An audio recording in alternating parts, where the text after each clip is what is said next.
Dan narasumber kedua, Kak Agustin Dwi. Kak Agustin Dwi akan menjelaskan mengenai statistika inferensial. Silahkan Kak Agustin. Oke, bismillahirrahmanirrahim. Assalamualaikum warahmatullahi wabarakatuh. Waalaikumsalam warahmatullahi wabarakatuh. Kok diem aja ya semuanya? Halo. Kenapa ngantuk atau gimana? Semangat, semangat, semangat. Ya. Oke, untuk kali ini saya akan membahas tentang tadi udah dibahas tentang statistik deskriptifnya. Saya akan mulai membahas tentang statistik inferensial, di mana di sini kalian harus bisa menarik suatu kesimpulan gitu ya. Nah, sebelum kita mengujinya, sebentar. Nah, sebelum kita menguji ya, kan statistik itu ada statistik parametrik dan statistik non parametrik ya. Nah, untuk statistik parametrik sendiri itu harus memenuhi asumsi-asumsi ya, atau uji prasyarat analisis data. Jadi yang saya bahas di sini adalah tentang uji statistik parametrik ya. Uji prasyarat analisis datanya itu sendiri adalah uji normalitas dan uji homogenitas. Nah, yang saya ambil salah satu uji statistik parametriknya adalah uji perbedaan dua rata-rata. Oke. Nah, ya. Uji normalitas tadi sudah dibicarakan kalau uji normalitas itu suatu uji yang harus dipenuhi, harus dilakukan, harus dipenuhi ketika ketika kita ya mau melakukan uji statistik parametrik. Nah, digunakan untuk menentukan apakah data yang dikumpulkan itu berdistribusi normal atau diambil dari populasi yang berdistribusi normal. Jadi kan kita mengambil data-data ya, mengambil sampel gitu. Nah, sampel yang sudah kita dapetin ini datanya berdistribusi normal atau enggak gitu. Atau sampel ini berasal dari populasi yang berdistribusi normal atau tidak gitu. Nah, hipotesisnya itu adalah H0-nya sampel berasal dari populasi yang berdistribusi normal. Dan H1-nya sampel berasal dari populasi yang berdistribusi tidak normal. Oke, nah di sini ada dua jenis uji normalitas yang kita akan bahas hari ini, yaitu tentang Lilliefors dan Kolmogorov-Smirnov. Nah, Lilliefors sendiri itu kita dari data yang kita dapatkan, sampel yang kita dapatkan itu kan masih berupa data ya. Data itu kita transformasikan menjadi nilai standar baku normal ya, nilai Z. Nah, setelah kita transformasikan, baru kita proses, kita hitung adalah Lilliefors hitungnya. Nah, ya. Ada di situ nanti cara manualnya tidak saya tampilkan di sini ya.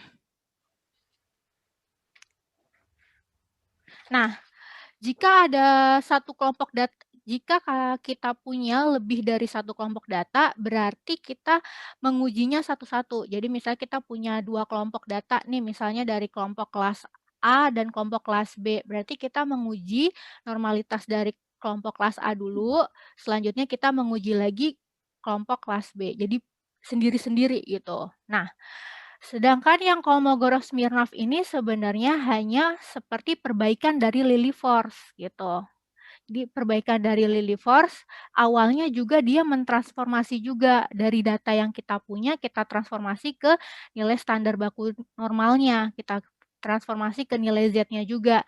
Cuma yang kita hitung adalah nilai D-nya, nilai D hitung. Jadi di Lilliefors nilai L hitung, kalau Kolmogorov-Smirnov adalah nilai D hitung. Nah, kalau saya akan menjelaskan jadi secara aplikatifnya ya, gimana kita menghitungnya menggunakan Excel dan SPSS-nya. Sebentar. Oke, mungkin buat peserta bisa dibuka juga aplikasinya. Yang pertama mau Ya, apa Kak Agustin? Mau Excel dulu atau SPSS? Excel dulu. Jadi Excel dulu. Lilliefors itu menggunakan Excel. Oke, Ya. buat teman-teman mahasiswa silahkan dibuka file Excel-nya. Nanti kita sama-sama menghitung, sama-sama melakukan simulasi ya, menggunakan data yang sama. Kita ikutin langkah-langkahnya supaya kita tahu benar tidak jawabannya, sama atau tidak jawabannya. Oke. Ini ngasih datanya gimana nih? Oh, langsung ketik aja gitu ya Ya, sendiri? suruh ketik Bisa. aja. Oke, Ini ada silahkan diketik ya buat yang lain. dikasih waktu berapa menit mungkin gitu. Jadi yang kita ambil di sini adalah ada sebuah penelitian ya, seorang mahasiswa melakukan penelitian survei gitu ya untuk mengetahui pengaruh asertivitas terhadap keterampilan manajemen waktu dalam penyusunan skripsi. Nah, yang kita ambil hanya skor asertivitasnya aja. Berarti untuk variabel berikutnya dihitung lagi sendiri gitu dengan uji normalitas Lilliefors-nya. Ya, di sini ada 20 data ya, ada 20 sampel diambil dari angkatan 2015. Nah,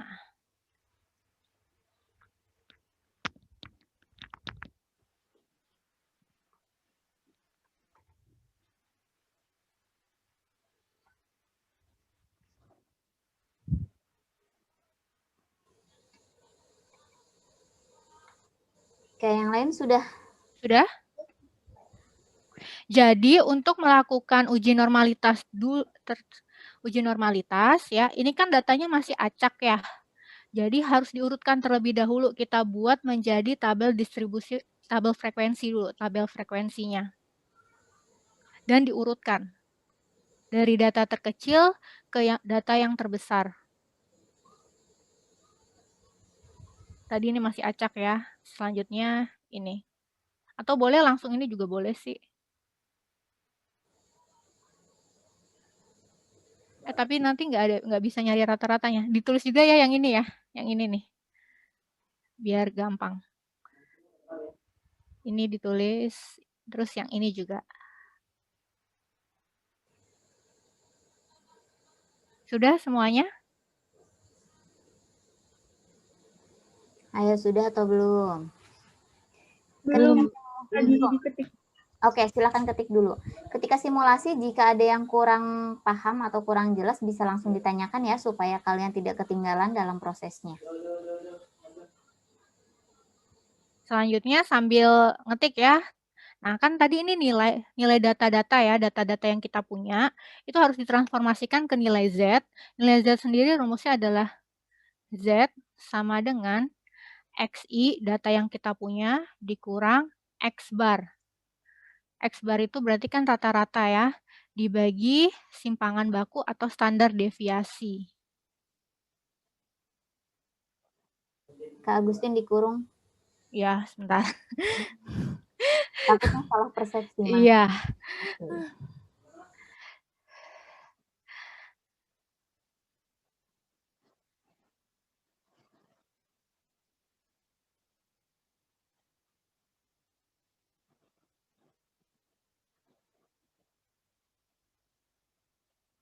Oke, sudah semuanya?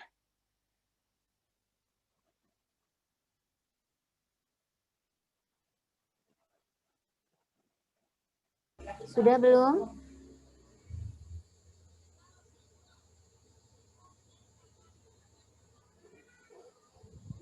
Kalau sudah, kita lanjutkan. Oke. Nah, di sini saya delete dulu bentar. Nah, kan banyaknya 20 ya. Banyak datanya 20. Selanjutnya, untuk rumus rata-ratanya kita bisa masukkan sama dengan average ya. Dari sini, nah kan itu mencari rata-rata seluruh data ya. Berarti kita tarik aja. Ya.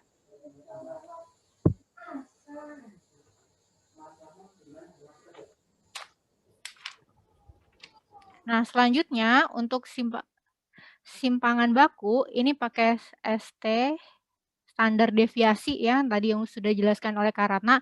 Nah, karena ini adalah standar deviasi dari sampel, maka pakai titik S.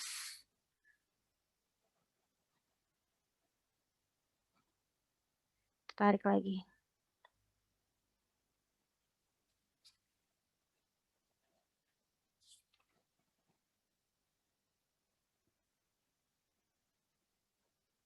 Oke, semuanya udah? Halo? Sudah. Oke, sudah.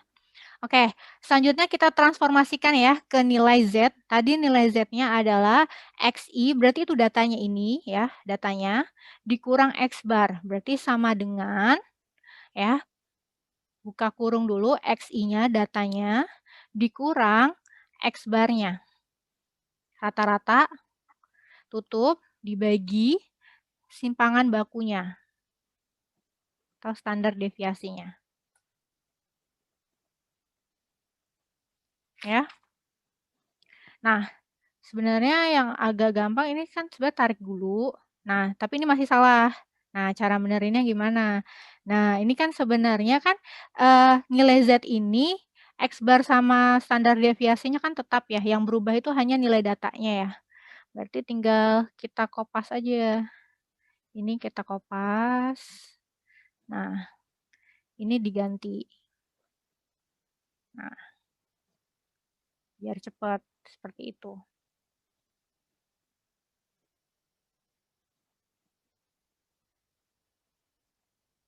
Jadi rata-ratanya kan tetap tuh.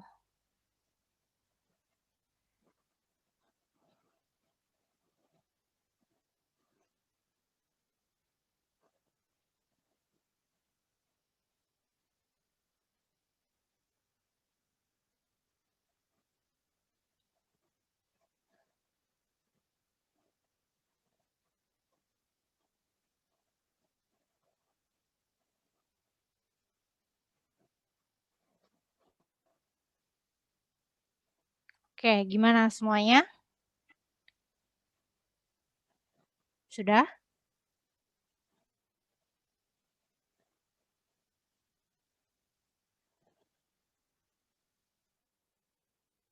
Tadi copy dari sini ya, dari yang atas. Karena kan tadi XI, buka kurung dulu, XI dikurang X bar dibagi standar deviasinya. Berarti XI-nya datanya kan ya, dikurang rata-ratanya nih. Terus tutup kurung, dibagi standar ini. Ya. Nah, selanjutnya tarik dulu, baru direvisi. Ya, copy yang ini. Nah, di sini ganti semua.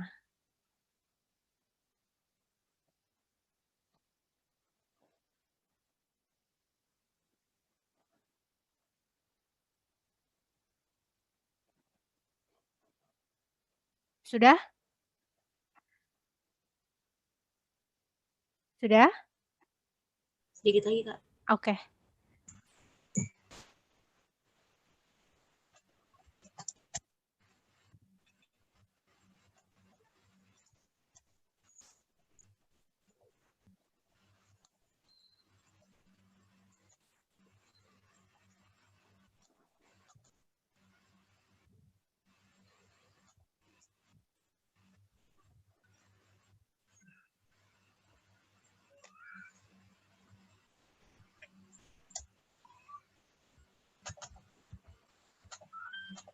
Ya, ke rumah Haji gitu.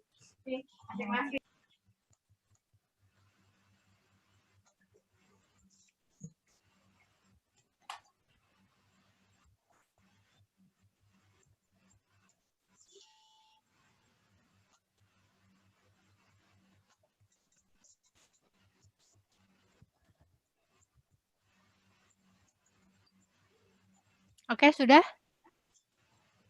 Sudah, Kak. Oke.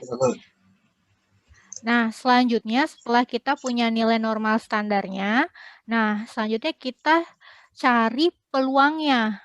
Peluang dari distribusi normalnya ya, peluangnya dulu. Nah, peluangnya ini biasanya kita kan pakai tabel Z ya. Biasa kalau kita menghitung manual, kita pakai tabel Z.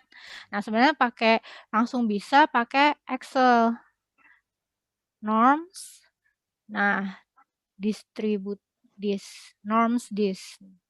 Jadi ini adalah besar peluangnya.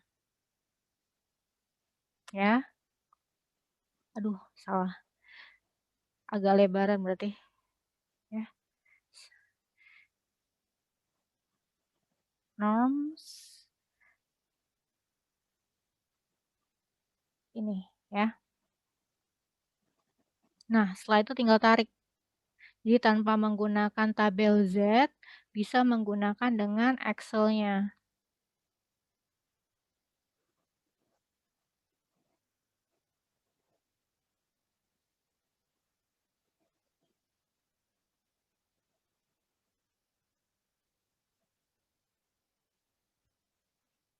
Oke, udah semuanya?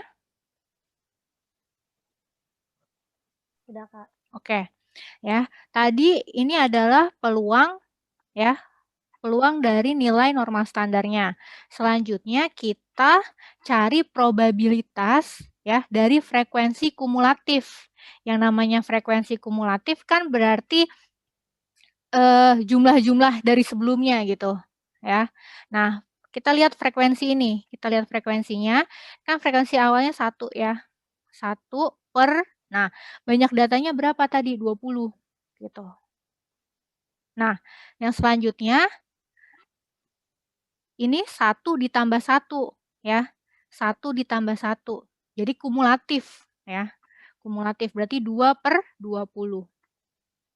Gitu ya. Nah, selanjutnya berarti 1 tambah 1 tambah 2 gitu. 4 per 20. Ya. Selanjutnya lagi berapa? Berapa? 5. Iya, 5 5, per Kak. iya, 20. Selanjutnya 6 6 per 20. Selanjutnya 8 per 20. oke, selanjutnya 11 per 20. oke. Selanjutnya 13 sampai 11, 13. 13 per 20. Terus selanjutnya 14 per 20. 14 per 20. Ya. Selanjutnya 15 per 20. 11 per 20. Selanjutnya 18 per 20. Selanjutnya 19 per 20. 19 per 20. Selanjutnya 20 per 20. oke. Nah, berarti di akhirnya itu harus nilainya 1 gitu. Nilainya harus 1 karena probabilitas ya. Kan totalnya itu kan ya, totalnya itu kan 1 gitu. Jadi di akhirnya harus 1. Nah, selanjutnya ini mutlak nih.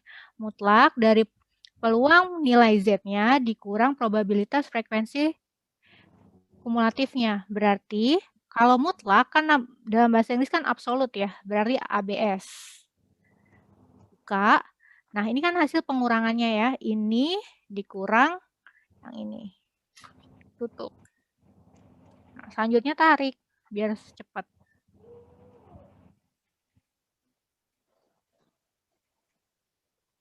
Oke, sampai sini ada yang mau ditanyakan?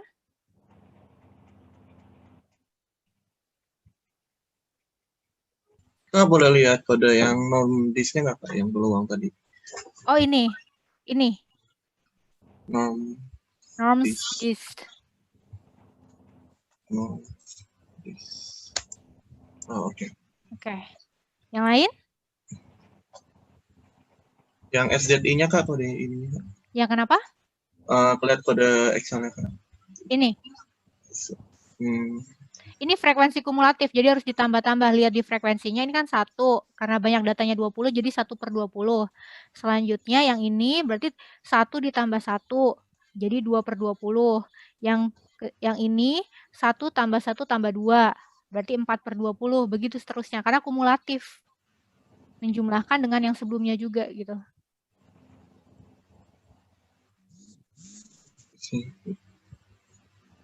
ya, makasih Kak. Oke, yang lain? Sudah?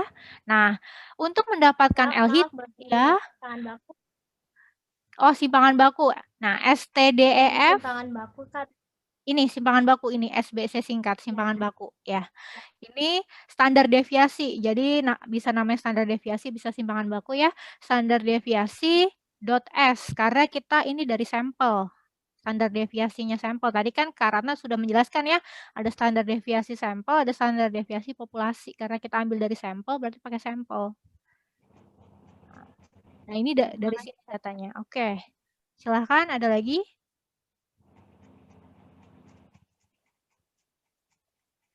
Oke, kalau sudah, nah ini ya, berarti bisa kita cari L hitungnya dengan mencari dari nilai yang ini, mana yang paling besar? Mana yang paling besar? 0,02. 01. Yakin? Salah Yakin? Yang paling besar. 0,0934. Iya. Ya, nah namanya mata kita kan suka ini ya, suka kelewatan juga gitu. Pakai rumus aja, maksimum berarti nilai paling besar.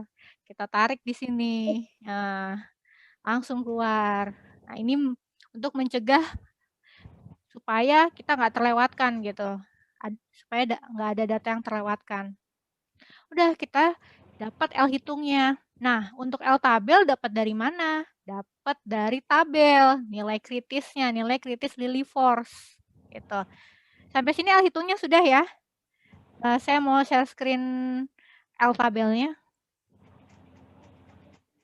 Sudah? Sudah, Kak. Oke. Saya share screen ini. Nah, di sini ada nilai kritis untuk uji Lillie force. Ini adalah L tabelnya. Nah, tadi kan sampel kita ada 20 ya. Sampel kita ada 20. Nah, kita mau ambil taraf nyata yang berapa? Nah, misal kita ambil taraf nyata yang 0,05. Berarti nilai tabelnya adalah 0,190 seperti itu. Nah, selanjutnya setelah kita dapat nilai tabel ya, baru kita bandingkan. Ya. L hitung titik-titik L tabel. Lebih besar atau lebih kecil? Lebih kecil. Lebih besar. Ayo. L hitung lebih kecil ya, Kak? Lebih hitung lebih kecil. Ya. Lebih kecil itu. Lebih kecil ya. Hati-hati. Kalau lebih kecil artinya terima H0. Ya. Kalau lebih kecil artinya terima H0. Tadi ada yang masih ingat nggak? H0 H1-nya apa? Ada yang masih ingat? H0-nya berdistribusi normal, H1-nya tidak berdistribusi normal. Oke. Berarti artinya terima kasih. Artinya sampel ya berasal dari ya. Oke, sebentar. Ini ditambahin dulu sampel untuk ya variabel asertivitas berasal dari populasi yang berdistribusi normal. Seperti itu. Jadi kalau misalnya melihat hubungan gitu ya, variabel A dengan variabel B gitu, berarti yang variabel B-nya dicari lagi normalitasnya ya. Sendiri-sendiri. Sampai sini ada pertanyaan? Pak, maaf izin bertanya. Oh, tapi ini sih mau nanya kan kalau di F ini kan kakak buatnya yang 41 misalkan ini lebih ada 2, jadi kakak buat aja 2, nggak usah dibuat 41 gitu kan. Kalau seandainya 41-nya dibuat 41 jadi 11 itu boleh atau enggak, Kak? 41 dibuat jadi bisa 1 gitu, Kak. Iya gitu, Kak. Itu nanti buat SZI-nya tuh gimana, Kak? Oh, nggak bisa karena kan nanti ini ada SZI-nya nanti beda lagi. Oh, Makanya gitu. kan harus dibuat tabel frekuensi. Jadi kan Lillie force itu adalah data ya kan, data tunggal yang belum dibentuk menjadi tabel frekuensi gitu. Makanya kita buat tabel frekuensinya. Terus dibuat tabel frekuensi. Oke, Kak, makasih, Kak. Oke. Ya. Karena nanti ada frekuensi kumulatifnya di sini ya.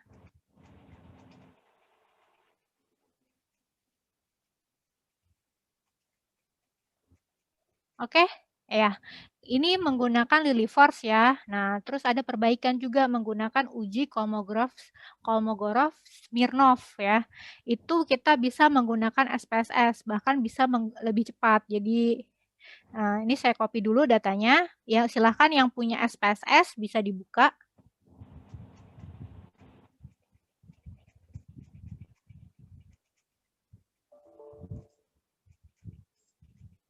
Apakah sudah terlihat? Sudah, Kak. Oke. Sudah, Kak.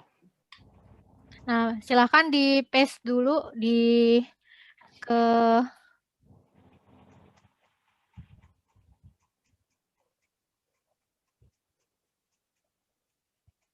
ke SPSS-nya.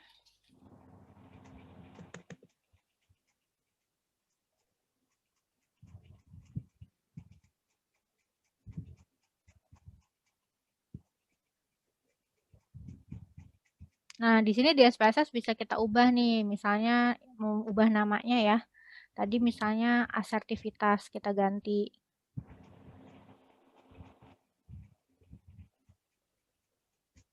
Nah, terus misalnya kita maunya nggak ada koma gitu, nggak ada angka di belakang koma, ini bisa digantikan ya jadi 0 misal ya. Nah, di sini kita ganti scale. Oke. Nah, selanjutnya untuk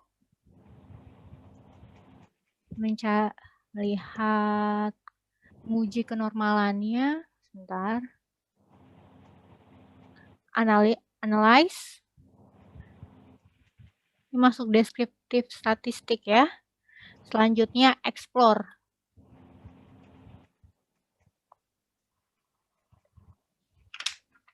Sampai sini udah?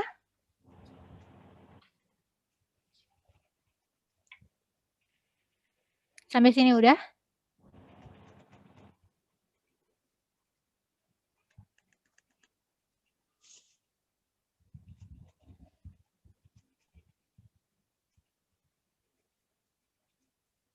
Sudah, Kak. Ya? Oke. Nah, selanjutnya masukkan ini asertivitasnya menjadi dependent. Oke. Selanjutnya klik OK, udah selesai. Lebih cepat ya.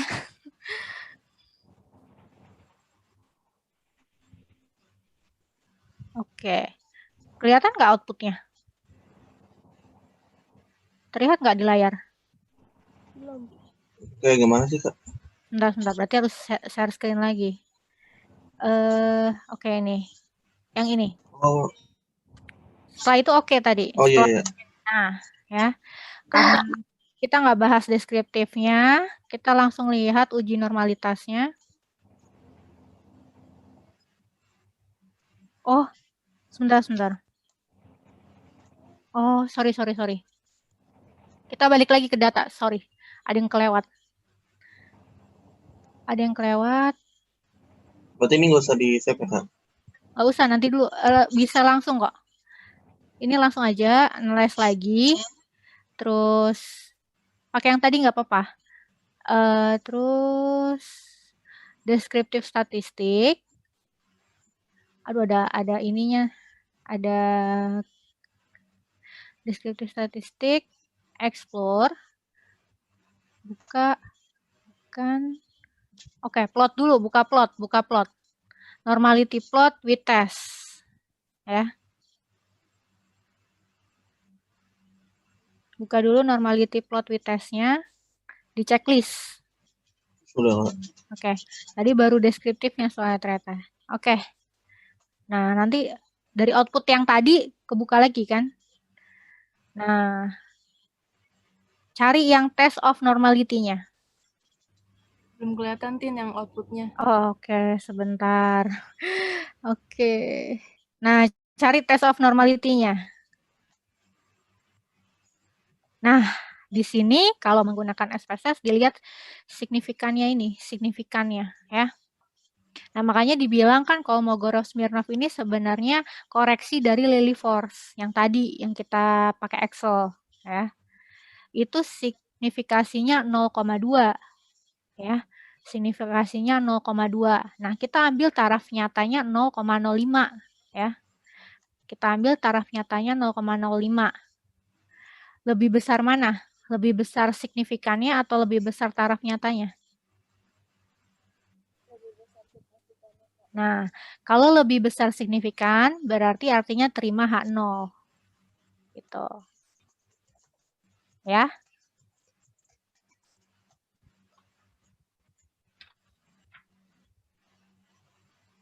Jadi kenapa, Kak, kalau yang mana? Lihat ini, signifikan ini. Kita lihat, ya. Signifikannya kan 0,2, ya. Terus taraf nyata, ya. taraf nyatanya kita ambil 0,05. Oh iya iya benar. Ya kan, karena kita ngambil selang taraf kepercayaannya kan 95%. Berarti kalau taraf nyata kan 1 dikurang 1 alfanya itu kan berarti ya 1 dikurang alfa, 1 dikurang 0,95 berarti 0,05 gitu. Ya kan? Berarti ya signifikannya lebih besar dari taraf nyata. Gitu kan? Sampai sini clear? Signifikan lebih besar dari taraf nyata. Artinya terima H0. Yaitu variabel data sampel untuk variabel asertivitas berasal dari populasi yang berdistribusi normal. Ya, jadi kalian bisa pakai Lilliefors yang pakai Excel tadi, boleh juga pakai Kolmogorov-Smirnov.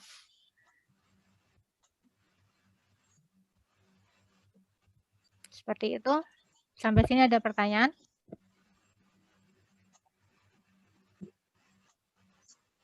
Tidak ya? Oke, selanjutnya kita ke uji homogenitas. Nah, uji homogenitas itu juga, oke ini contohnya udah. Uji homogenitas itu juga salah satu uji prasyarat analisis data yang harus dipenuhi jika kita mau melakukan uji statistik parametrik. Ya. Nah, untuk melakukan uji homogenitas harus dipenuhi dulu tadi. Ya, harus dipenuhi dulu kenormalannya, harus terbukti dulu berdistribusi normal. Jadi tidak boleh langsung uji homogenitas. Jadi alurnya normal dulu baru homogen ya. Nah, tadi udah dijelasin Karatna juga ya, uji homogenitas itu mengetahui apakah sampel berasal dari populasi yang ragamnya homogen ya. Oke. Nah, jenis-jenis uji homogenitas yang akan dibahas itu akan ada 3 ya, yaitu uji Bartlett, uji F-max Hartley. Tapi kayaknya karena keterbatasan waktu ya, Bu Maya, kita uji Bartlett aja kali ya? Iya. Oke. Karena untuk uji Bartlett ini dilakukan ketika kelompok yang kita punya, kelompok sampel yang kita punya ini ada lebih dari 2, berarti mulainya 3 dong. Harus lebih dari 2. Tapi kalau 2 bagaimana kelompoknya? Kalau kelompoknya 2 berarti pakai uji F. Nah, karena uji F cuma bisa 2 kelompok, nah kalau mau lebih dari 3 kelompok kita bisa pakai uji F. Tapi pakai uji F Max Hartley yang ini. Ya, sama. Nah, jadi sebenarnya uji Bartlett sama uji F-max Hartley itu bisa untuk kelompok sampel yang lebih dari 2. Sama ya. Cuma kalau uji Bartlett ya karena yang menemukan Bartlett gitu ya, dia mencari nilai B gitu nanti. Kalau uji F-max Hartley nyarinya nilai F kan. Nah, tapi yang berdasarkan literatur ya dari Glass dan Hopkins dibandingkan dengan Bartlett ya F-max Hartley ini kurang kuat, jadi lebih kuat Bartlett. Kak, boleh nanya nggak Kak? Ya, silahkan. Maksudnya 2 kelompok sampel itu berarti kayak misalnya uji F itu, berarti itu cuma pakai buat 2 variabel ya? Bukan, kelompok sampel tuh seperti ini. Jadi misalnya kalian ingin kalau di kelas ya, saya nyambungnya ke kelas doang nih. Jadi misalnya kalian ingin melihat tadi ya technological confidence-nya siswa gitu, technological confidence-nya siswa. Nah, di sekolah itu kan ada kelas 7A, 7B, 7C gitu kan. Nah, itu kelompok sampelnya. Jadi kelompok sampel 7A, kelompok sampel 7B, kelompok sampel 7C. Itu berarti ada 3 kelompok sampel gitu. Bukan variabelnya, bukan. Kelompok sampelnya. Gitu. Ya. Jadi masih bingung kah? Oh, berarti misalnya kalau ada 1 kelompok sampel, berarti udah pasti kita pakai uji F aja ya, Kak? Kalau 2 kelompok sampel, kita pakai uji F. Ya. Kalau 2 kelompok sampel pakai uji F, karena nggak bisa pakai uji Bartlett. Bartlett itu hanya boleh mulai dari 3 kelompok. Gitu. Ya. Nah, kalau lebih dari 3, pakainya lebih dari 2, pakainya uji Bartlett. Gitu. Kalau 1, Kak? Hah? Misalnya Kalau saya mau ibu rumah tangga, kan ibu rumah tangga nggak spesifik kelas nggak sih? Ya kelompok ibu rumah tangga aja, sampel ibu rumah tangga aja. Berarti saya pakai uji F atau gimana? penelitiannya apa tuh? Silakan Bu. Jadi Bu uji Mais. homogenitas itu digunakan sebagai salah satu prasyarat ketika kamu mau melihat perbedaan dari dua kelompok minimal. Kalau misalnya tadi penelitian kamu hanya untuk ke ibu rumah tangga saja, apakah kamu mau melihat antara ibu rumah tangga yang apa dengan yang apa? Tidak kan? Kalau tidak, berarti kamu tidak memerlukan uji homogenitas. Gitu. Kecuali misalnya gini, kamu mau meneliti terhadap ibu-ibu, ya kan? Lalu kamu pisahkan antara working mom dengan ibu yang tidak bekerja. Ya, ibu bekerja dengan ibu yang tidak bekerja. Misalnya kamu mau melihat tingkat stresnya antara ibu bekerja dengan ibu tidak bekerja. Maka itu kamu memerlukan uji homogenitas. Satu kelompok ibu bekerja, satu kelompok lagi ibu tidak bekerja. Berarti biasanya kayak dipakai buat studi komparatif gitu sih? Iya, makanya nanti uji statistik parametriknya komparatif yang akan saya bahas. Ya, seperti itu. Gitu ya, dalam paham ya? Makasih, Bu. Ya. Ya, jadi ini digunakan untuk itu ya komparatif. Jadi harus minimal ada 2 kelompok sampel. Jadi kalau ada 2 kelompok sampel pakai uji F. Kalau lebih dari 2 dia pakai uji Bartlett. Gitu. Nah, selanjutnya kita pakai uji Bartlett aja.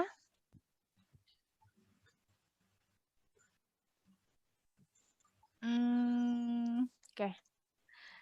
Sebentar, datanya.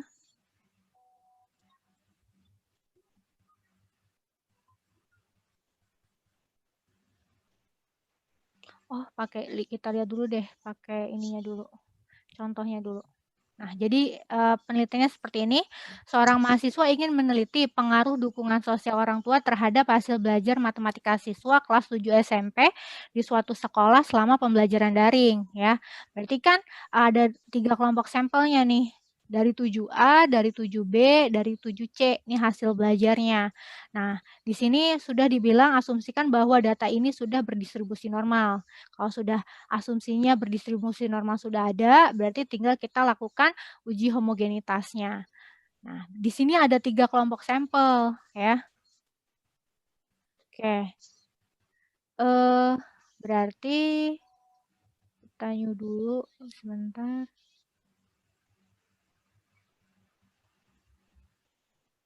Oke.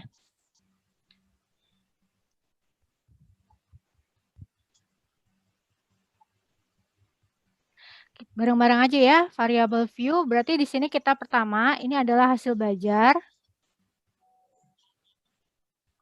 Nah, selanjutnya di sini adalah kelas. Ya.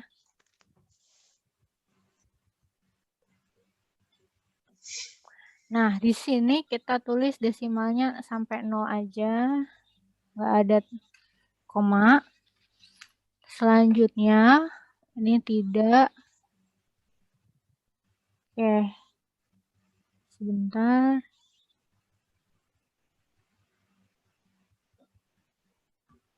Oke. Ini kita tulis ya, value 1, kelompok 1 berarti adalah 7A gitu misalnya. Kasih A aja, nggak apa-apa. Kelompok 2, labelnya itu B. Kelompok 3 adalah kelas 7C. Nah, kita oke. Ya. Nah, di sini hasil belajar adalah scale. Nah, ini adalah kelasnya itu data nominal. Tadi sudah dijelaskan ya jenis-jenis data.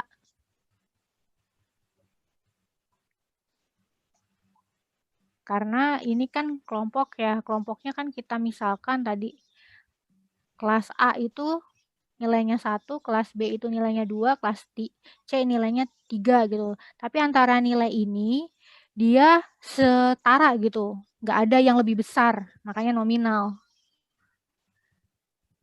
Oke, selanjutnya kita masukkan hasil belajar yang pertama, ini adalah punya kelas A, berarti ini tulisnya 1. Tadi karena dimisalkan kelas A itu nilainya 1. Atau di copy aja langsung bisa nih. Tarik, paste, ya.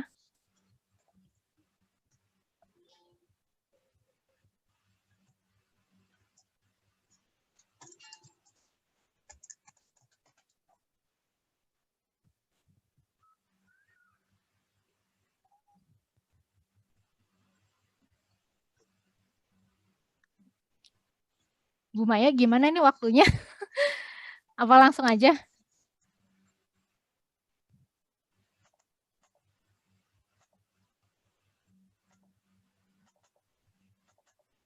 Nggak apa-apa, lanjut aja. Nggak apa-apa. Oke, selanjutnya yang ini ya. Ini adalah nilai kelas B, berarti di sini kasih 2. Selanjutnya tinggal di copy aja.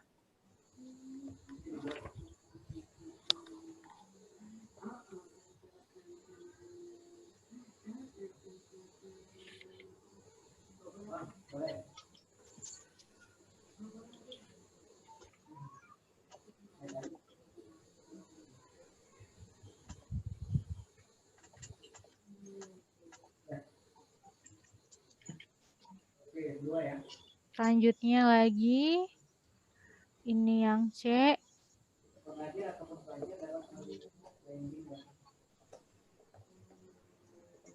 Oke.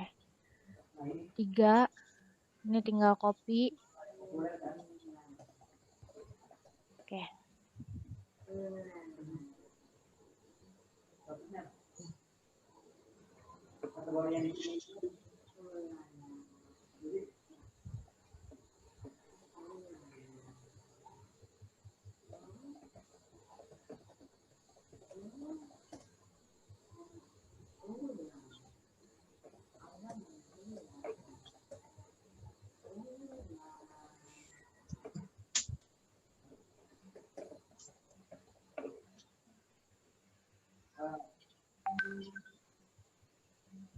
Oke, selanjutnya analyze, ya. Selanjutnya classify, ya. Selanjutnya lagi diskriminan. Nah, masukkan hasil belajar itu ke independen, ya. Kelasnya di grouping. Nah, di sini define range-nya karena ada 3 kelompok, berarti 1 sampai 3 gitu kan.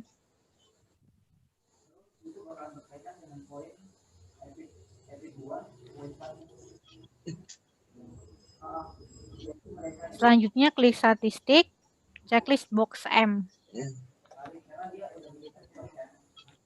Continue. Oke, selanjutnya oke.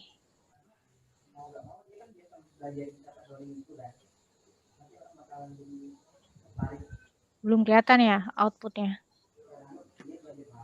Oke, di sini outputnya. Perhatikan box M-nya aja. Perhatikan box M-nya aja, ya. Nah, kalau mencari nilai, ketika mencari nilai Bartlett-nya kan nilai B-nya, itu kan selanjutnya mencari C kuadratnya ya, C kuadrat hitung gitu. Nah, nilai box M ini adalah nilai C kuadrat hitungnya. Nah, kalian bisa membandingkan antara C kuadrat hitung ini dengan C kuadrat tabel. Tetapi lebih mudah lagi tinggal melihat signifikannya saja, ya. Seperti itu. Nah, tadi sama seperti uji normalitas ya, kalau kita melihat signifikan. Kalau signifikan ya, signifikannya lebih besar dari 0,05, berarti artinya terima H0. Lebih nggak nih? Lebih dari 0,05? Lebih. Lebih, berarti artinya terima H0. Artinya sampel berasal dari populasi yang homogen. Ya, kedua sampel ya. Karena tadi 3, ketiga sampel gitu. Sampai sini ada yang masih kurang jelas?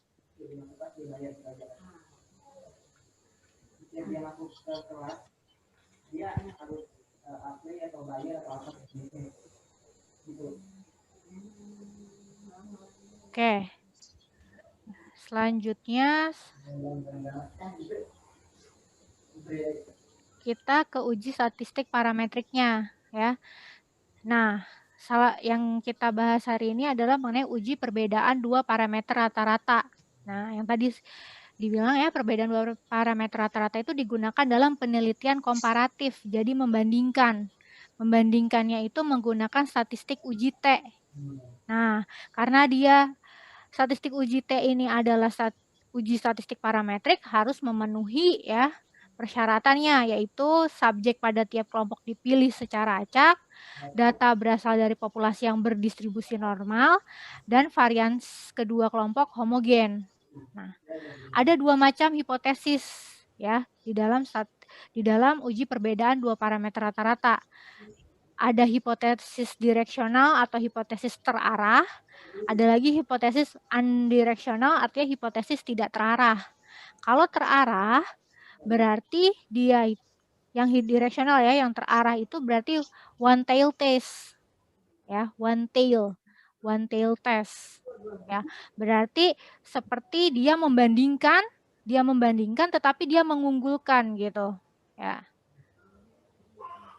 Misalnya tadi technological confidence ya, mengunggulkan yang menggunakan WiFi gitu, yang menggunakan WiFi berarti yang menggunakan WiFi misalnya teknologi confidence-nya tuh tinggi gitu ya.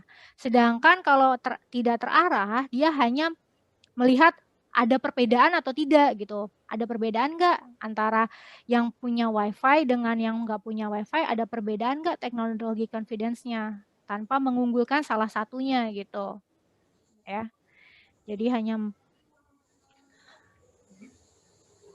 melihat bahwa dia ada perbedaan saja. Nah, di sini untuk uji perbedaan dua parameter rata-rata ada yang untuk sampel bebas, ada lagi untuk yang sampel tak bebas, ya. Kalau untuk sampel bebas, ya, berarti kan dia independen gitu, ya, lepas. Jadi kelompok A tidak ada yang menjadi anggota sampel kelompok B. Ya, contohnya tadi aja anak yang punya kelompok anak yang punya WiFi di rumah, ya. Misal kelompok A itu kelompok anak yang punya WiFi di rumah. Gak mungkin kan dia gak punya WiFi di rumah, gak mungkin gitu. Hanya salah satu kelompoknya gitu. Jadi satu sampel hanya berada di salah satu kelompok, gak mungkin di dua-duanya gitu, ya. Contohnya tadi anak kelas 7A dengan anak kelas 7B pasti kan beda gitu, ya. Saling lepas gitu. Untuk yang kedua untuk sampel tak bebas. Nah, kalau yang tak bebas ini sampel-sampel tersebut saling mempengaruhi. Jadi contohnya penelitian misalnya kita melakukan treatment gitu ya. Contohnya misalnya kalau ya ada anak yang hasil belajarnya rendah gitu. Misalnya dikasih treatment gitu. Dikasih treatment, dikasih model pembelajaran yang baru. Nah, dikasih mode pembelajaran yang baru ini akan seperti apa gitu. Jadi antara sebelum dikasih dengan sesudah dikasih gitu. Jadi anggota sampelnya tuh tetap itu aja gitu. Jadi ada yang sebelum, ada yang sesudah gitu. Anggota sampelnya tetap ya. Berada dari satu kelompok sampel yang sama. Seperti itu. Nah, contoh ya di sini untuk yang sampel bebas, yang lepas ya, seorang dosen ingin mengetahui apakah ada perbedaan nilai ujian mata kuliah evaluasi pembelajaran yang ia ampu antara kelas pagi dan kelas sore ya. Pasti saling bebas dong, sampel bebas ya. Siswa yang masuk kelas pagi dengan siswa yang masuk kelas sore. Nah, berarti dia akan menggunakan uji parameter dua rata-rata untuk sampel bebas. Nah, di sini kayaknya pakai Excel aja kali ya lebih cepat. Yang lebih cepat kayak pakai Excel. Langsung aja ya. Kalau uji tes sampel bebas di sini sudah ada ujinya. Ini saya hapus dulu. Jadi ketika kita punya data ya. Di sini kita langsung masukin aja data. Kelihatan kan ya? Excel-nya? Kelihatan, Kak. Oke, data analisis. Bentar. Loading. Oke. Data analisis. Nah, karena sampelnya bebas, berarti ini, to sample assuming equal variances. Equal variances artinya dia homogen gitu. Karena kan tadi kalau mau menguji ya, uji T kan harus dipenuhi dulu tuh homogenitasnya. Nah, pakai ini kita oke. Nah, tinggal masukin inputnya. Tinggal ini ditarik ya, variabel pertama, variabel keduanya ini ya. Selanjutnya label dikasih alfanya 0,05, output range-nya kita masukin sini aja. Misal gitu ya. Langsung oke.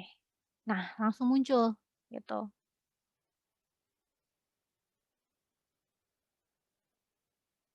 Nah, di sini yang kita lihat adalah T hitungnya. Ini T hitung. Dan karena tadi hanya tujuannya ingin melihat perbedaan kan, apakah ada perbedaan gitu nilai ujian antara anak kelas pagi dengan kelas sore, kita berarti two tail ya kan, yang tidak terarah. Hipotesis yang unidirectional, itu yang ini. Berarti ini adalah T hitung ya. Yang ini adalah T tabel ya. Ini T hitung. Ini adalah T tabel. Seperti itu. Ya. Dari sini kita bisa simpul kita lihat T hitung dan T tabel bagaimana? Kurang dari apa lebih dari? Kurang dari. Ya kan? Nah, kalau kurang dari ada yang ingat kriterianya pengujiannya bagaimana? Kalau T hitung kurang dari T tabel.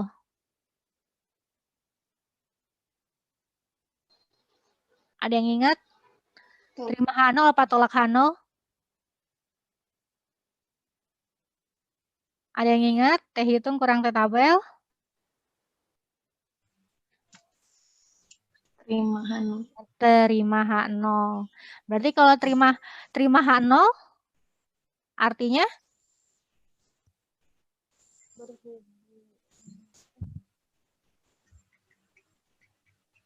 Terima H0 ya, artinya tidak ada perbedaan gitu. Tidak ada perbedaan yang signifikan antara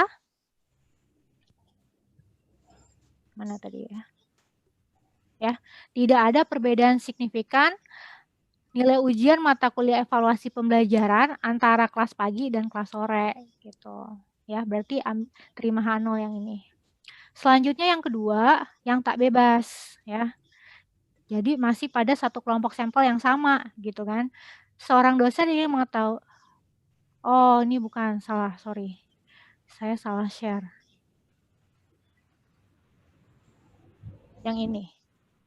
Oke, seorang dosen ingin mengetahui apakah ada perbedaan nilai ujian mata kuliah kompetensi pembelajaran yang ia ampu antara sebelum diberikan pelatihan dengan sesudah diberikan pelatihan. Jadi ada treatment di sini ya. Treatmentnya yaitu ada pelatihan gitu. Ada treatment, kelompok sampelnya masih sama gitu ya. Nah, berarti kita pakai uji parameter 2 rata-rata untuk sampel tak bebas ya. Hipotesisnya juga hipotesis tak berarah atau two tail ya. Karena hanya ingin melihat perbedaannya saja. Oke, selanjutnya kita pakai X lagi aja. Nah, yang ini. Nah, kita hapus dulu. Di sini kayak sama kayak tadi. Oh iya, kalau misalnya kalian buka data tapi nggak ada data analisisnya, berarti kalian harus nambahin dulu tuh, nambahin add-ins-nya. Di sini cari di sini ya. Bisa cari add-ins tuh.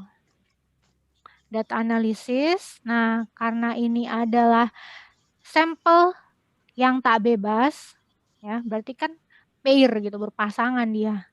Kelompok sampelnya sama, berarti pakai yang ini, t-test pair to sample for means ya, pakai yang itu. Selanjutnya sama kayak tadi, sorry, dari sini, dari atas. Yang ini juga. Selanjutnya labelnya iya. Output range-nya masukin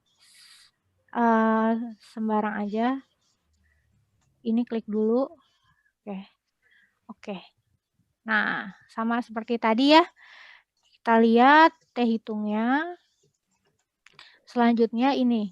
Nah, tapi ini hasilnya minus. Ya. Nah, ini kalau dibayangin sih enaknya pakai gambar ya. Bisa nggak ya? Kan kalau kita gambar ini begini ya. Kan sudah memenuhi normalitas gitu. Aduh, jelek. Maaf ya. Coba sebentar. Nah, ini kan bisa berarti kan ininya 2,144 ya. T tabelnya. Berarti itu di sini. Bentar. Ada di sini. Ini 2,144.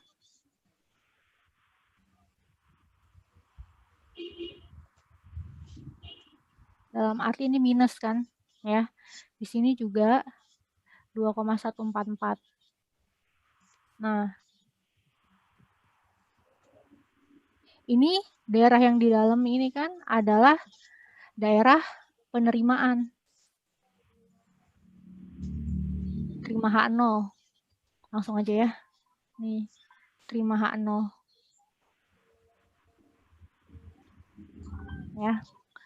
Nah, sekarang kita lihat min 2,5 ini ada di dalam atau di luar?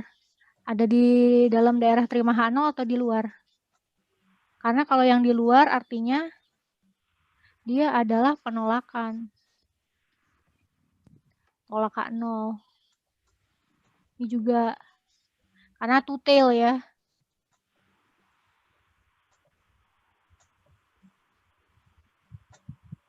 Kalau di luar. Gimana? Min 2,5. Min 2,5 di mana? Ada di mana? Tolak atau terima? Tolak. Tolak. Di sini kan? Ya. Min 2,5. Seperti itu. Gitu. Ya. Sampai sini ada pertanyaan? Sudah paham apa belum?